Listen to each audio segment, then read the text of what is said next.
Hey there, beautiful ladies. Welcome to the podcast. Thank you so much for being here and for hanging out today. We're going to hop right in because if you are here and you press play, you want to know the nitty gritty of how to get through and enjoy the holidays, but how to do it healthily and without packing on the pounds.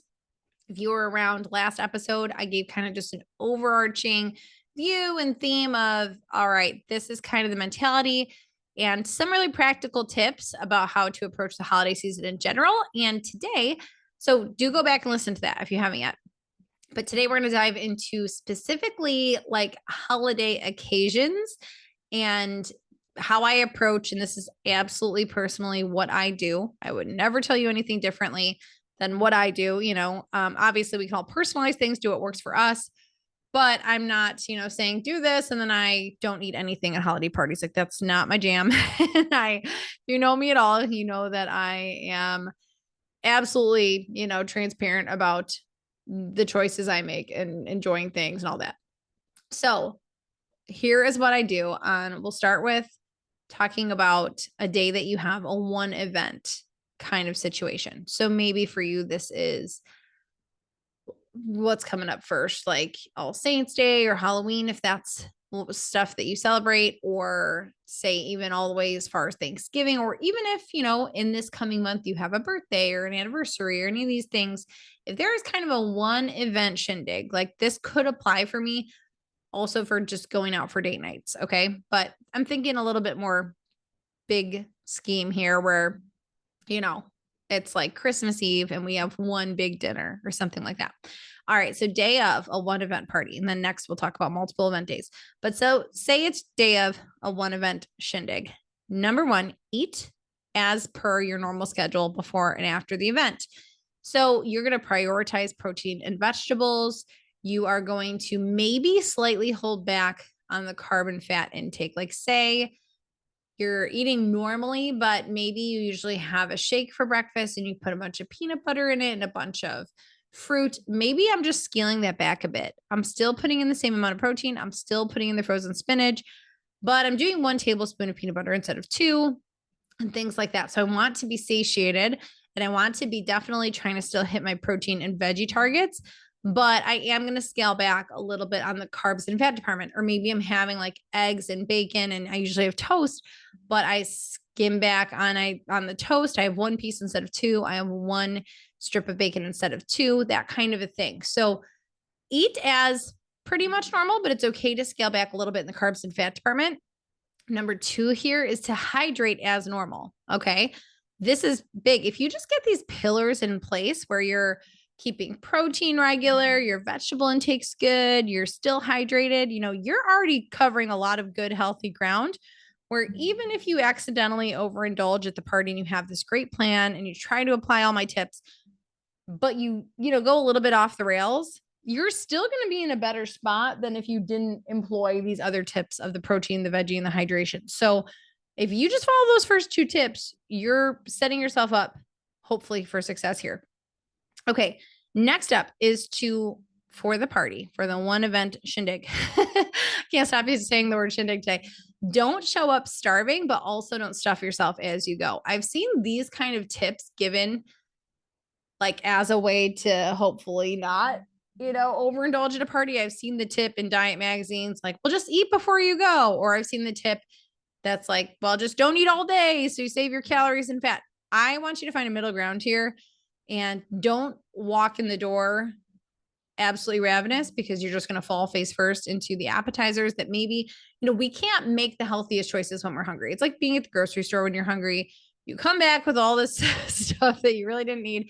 I'm the first one to do this. I did this a couple weeks ago where I was at the grocery store hungry and I grabbed like protein cookies and some things I do not even normally buy because I just was really hungry.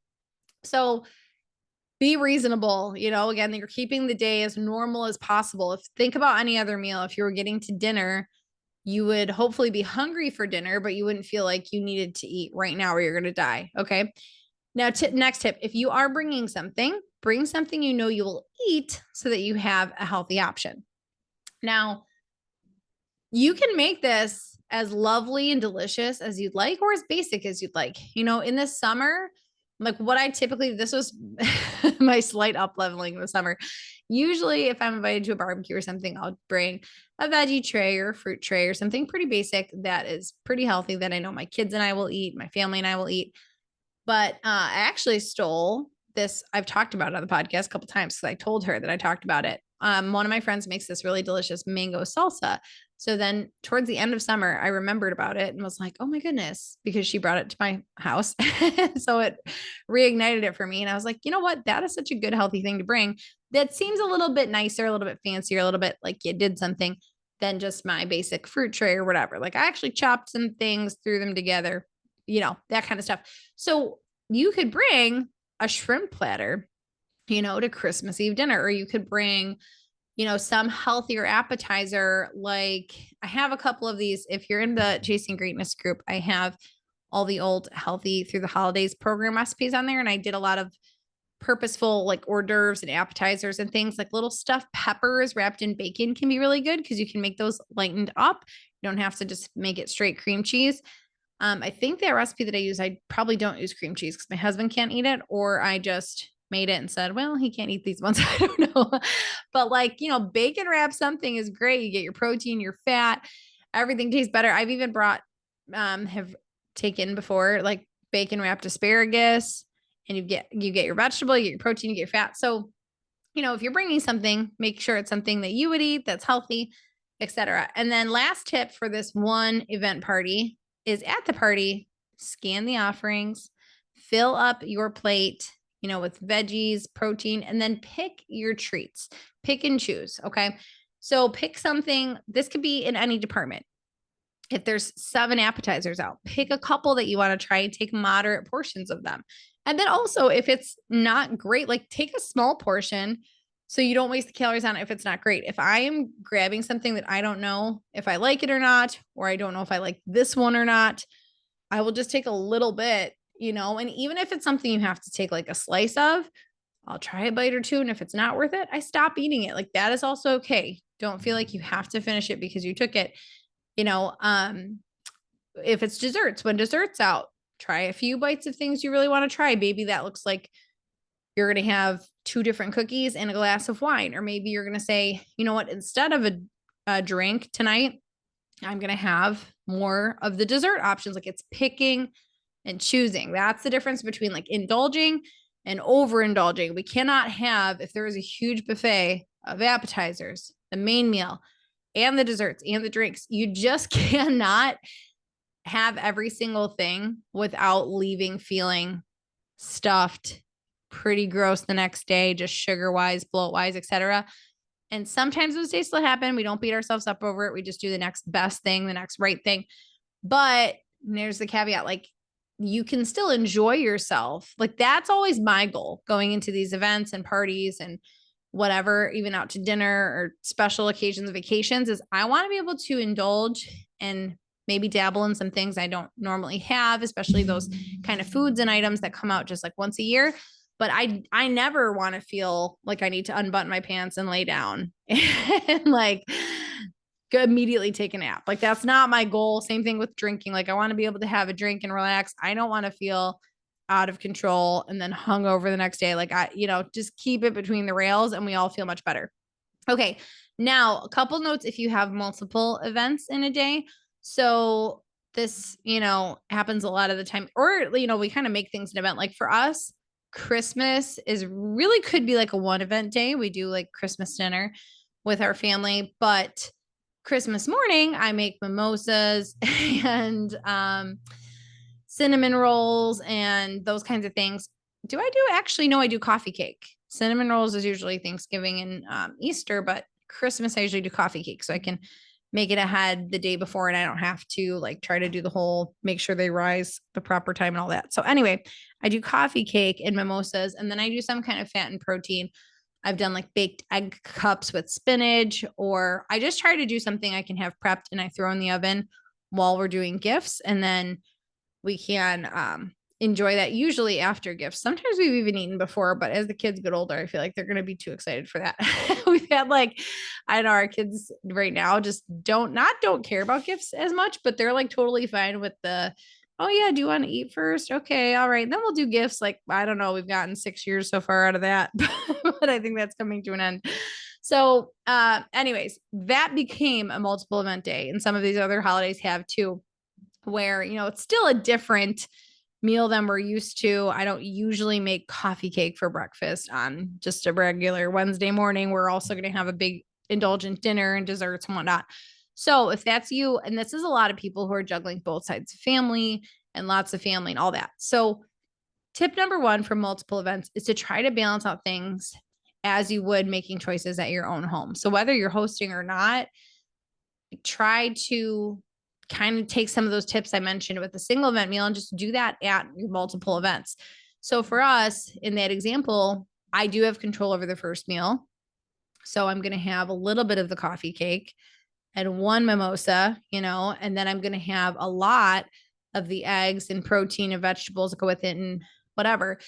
Then that night, I will do the same thing where I will pick, one or two appetizers I want to try.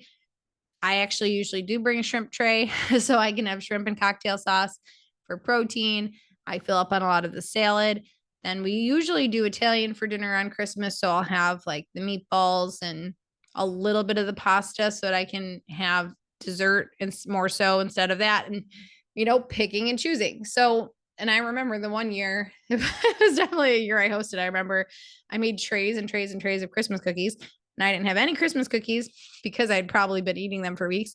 But instead, I had like 2 glasses of wine. So I was like, you know what? Now I'm going to sit down, put my feet up, and just enjoy the rest of this once like the main cooking was done. And I didn't have any desserts. And I remember my dad saying, like, are you going to have this? And I was like, yeah, I'm having my dessert right here. It's in this glass. Like, that's what, picking and choosing looks like.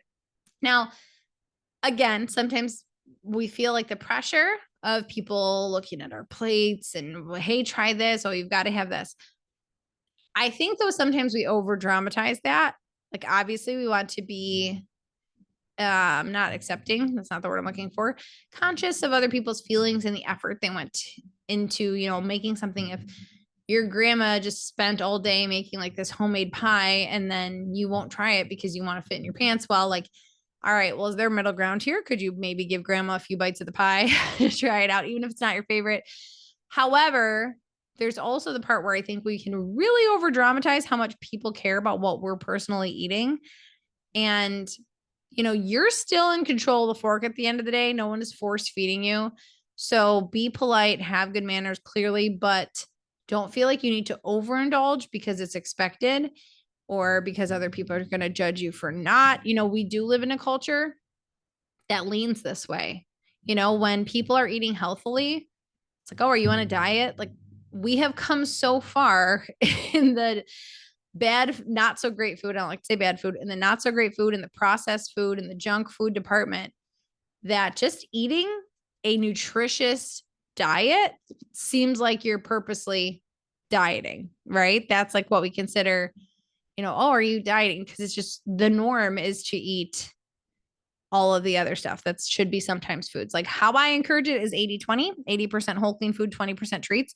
I think most of the world gets it the other way around, where 80% of their intake is, too indulgent, and then they're having some healthy food sprinkled in. So again, here, like, you have your goals and whatnot in mind and how you want to feel. Just mentioned, I don't like to feel like crap the next day. So trying to keep it between the rails and not worrying so much what other people are going to think about it. Okay, a couple more general tips for you. Then hang on with me because I have a freebie for you that goes along with this episode and we'll close it out. So a couple general tips are to put food on your plate rather than park yourself in front of the buffet table. This is a big one for me at like girls' nights where we tend to just put food on the coffee table and bring it really central to where people are sitting. And it's easy to I'm a floor sitter. So if I'm in someone's living room, I'll sit on the floor and then I'm like real close to the coffee table, just grab a bite of this and grab this cookie and like keep going back and forth, or the chips and dip or whatever, and put it on your plate. Back off, get away from it. This is another big one with like kitchen islands because it's very inviting and welcoming, and we'll like lean over the kitchen island and just snack on things and talk to people. Put it on a plate. Okay. Then step 2 is to walk away from it. All right. Don't hover over exactly where the food is. It makes it too easy to just be mindless about it. We don't want to be mindless about it. We want to enjoy ourselves. We don't want to be mindless about it. All right. And then next tip is to focus on the conversation on other elements of the party rather than hyper focus on the foods. I do think there's dangers on both sides. I have had clients who are so panicked about the food and about indulging that they spend the whole day and the event itself debating over what they're going to eat, arguing with themselves, like, is this worth it? Is this not worth it? Panicking.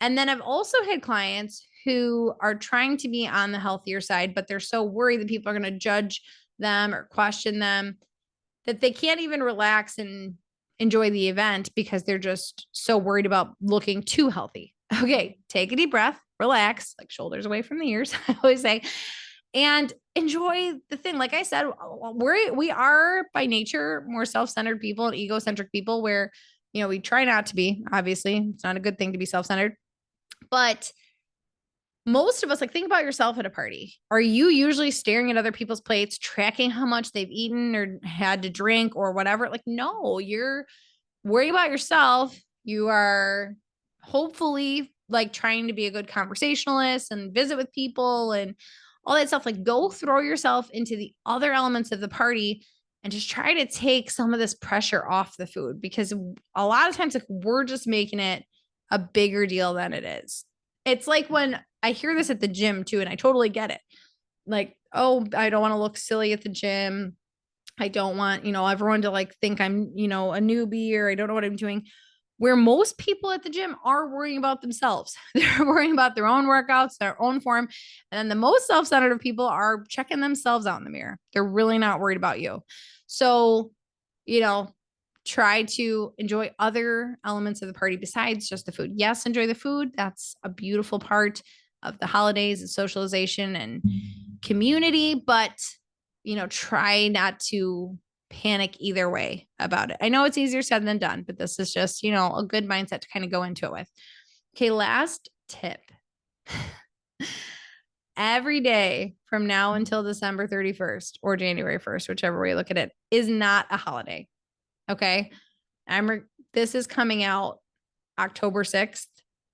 We do not have a straight 60 something days. That's how good my math is. It's probably not 90 days, October, November, December. It's not 90 days of holidays. So keep your average Tuesday. Okay.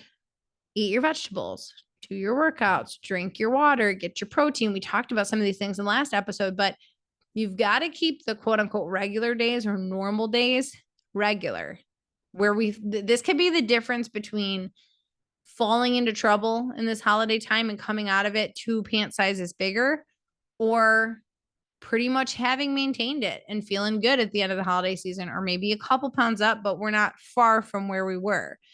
Okay. Every day is not Christmas. Do not dramatize this. Do not blow it out of proportion. It's it's just the thing to commiserate over. I know holiday season, haha, and then just eat a bunch of cookies by yourself at 2 a.m. That's not the same thing as enjoying yourself socially on New Year's Eve with your husband, or your friends or whatever that looks like. So do what you can here, but remember that you overall you're in control. So take ownership over it. No one's force feeding you, and keep the regular days so that you really can enjoy those other days without feeling like, oh my goodness, every day has just been a sugar fest. Because guess what? That does take away from the event itself or from the holidays itself. If I eat donuts every day, it's not special when I make them on, Thanksgiving Day or whatever. So there's a reason that, we should have these special treats and whatnot at the holidays, but every day is not treat day. And if that's, how we're going to treat it, then that's when we'll run into trouble. All right. I use the word treat a lot. We're going to wrap this up here. I would love to see you join us in the Chasing Greatness group through the end of the year so that we can stay healthy and on this path together. If you, did I? Yes, I did. Okay. I need to tell you about my handout. There we go. If you go to healthycatholicmoms.com, I just made a little cheat sheet for you with some general healthy through the holiday kind of tips maybe that's a good visual reminder that you need to print it out, put it somewhere so that you can take and apply these tips. So if you go over to healthycatholicmoms.com, it should be right on the homepage. If it's not for some reason or you can't find it, just email me, Brittany@healthycatholicmoms.com, and I will shoot it your way. And hopefully that is helpful to you. All right, next episode, we are going to talk about your protein sources and why they matter. This is a really interesting conversation. I'm excited to dive into it. I have never covered anything like this specifically on the podcast about what actual protein, like the breakdown of the different amino acids and what they do for your muscles, for your body, and why you need certain varieties, and just a little bit nitty gritty. I will try to, make it interesting. And as always, I'll try to kind of bring it down to a really tangible, tactical level, but it's an important conversation for anybody who wants to pursue fat loss or maintenance, because protein is such a big part of that. All right. I'll talk to you next episode. Have a great rest of your day.